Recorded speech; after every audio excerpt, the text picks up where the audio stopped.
from his 12-day trip to Southeast Asia, Pope Francis is preparing to hit the road again. Next week, the Holy Father is set to make his first papal visit to Luxembourg and Belgium. The 4-day trip to the traditionally Catholic countries comes just 2 weeks after he wrapped up the longest journey of his pontificate. This time, just 1 day after returning from Luxembourg and Belgium, the 87-year-old will help oversee the start of the Synod on Synodality in Rome.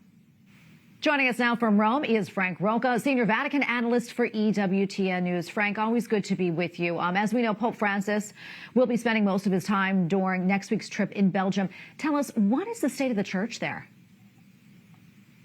Well, Belgium is a historically Catholic country, but as in many countries in Western Europe, that's been changing rapidly in the recent decades. In 2012, 58% of people in Belgium identified as Catholic, according to the Bishops' Conference. By 2022, 10 years later, only 50% did. And of those 50%, only 8.9% went to Mass even once a month. So it's definitely becoming part of the post-Christian secular West that Pope Benedict XVI was particularly concerned about in his pontificate.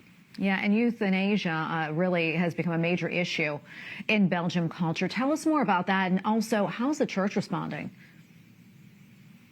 Well, yes, Belgium has definitely been in the vanguard of the move toward legalizing euthanasia. It was the second country in the world after the neighboring Netherlands to legalize euthanasia in 2002. And in 2014, it legalized it for minors with no minimum age. And it's been growing. Last year, there were more than 3,400 cases reported, and that was a spike. That was a rise of 15% over the previous year. So it's definitely becoming more popular. As for the church, well, the Belgian bishops have opposed euthanasia collectively, repeatedly, but it's more of a mixed bag with other Catholic institutions. Catholic hospitals and nursing homes often practice euthanasia.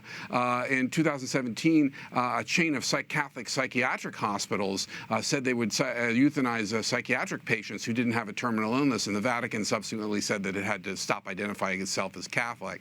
And earlier this year, the head of one of Belgium's largest insurance companies, an institution with Catholic roots, said that the rules ought to be relaxed and allow people, even without serious illnesses, who reach a certain age and decide their life is over. And he said this was called for because of the cost of supporting elderly people is getting to be too high, and so this has to be part of the remedy. So those are some voices. And as I said, the Bishops' Conference, while wanting to accompany people who choose euthanasia spiritually, also stresses that they can't show any kind of approval. But even there's some controversy. Bishop Johan Boni of Antwerp, who's a leading progressive, well-known outside of Belgium as well, said last year in an interview that he disagreed with the Vatican that the euthanasia is intrinsically evil. He said it depends, and that there's a difference between a 40-year-old and a 90-year-old with an incurable disease, and we have to be able to distinguish in these cases. So there's definitely some controversy there, even within the church, and it's a big topic. Yeah, indeed it is. Can we expect Pope Francis to express his concerns about it? Well, the Pope, it's hard to tell always with the Pope. It's certainly something that a lot of people will be expecting him to touch on or allude to or refer to in some way. But often he does so when he's visiting a country. Sometimes he doesn't address these things head on. He sort of hints at them and then lets the press and commentators tease it out. Maybe he'll get a question on the press conference flying back. So we'll see. In some way or another, it probably will come up or at least be alluded to. Frank, do we know the other issues that the Holy Father may raise while in Belgium?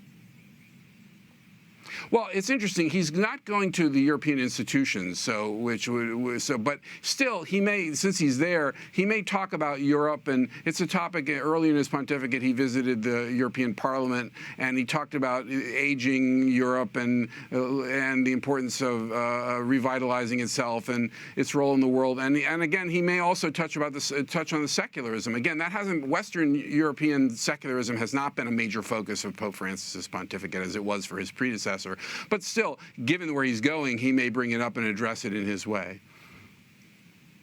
Frank, I also want to ask you about this. Jean-Claude Ulrich, we know, is the head of the church in Luxembourg and a close advisor to Pope Francis.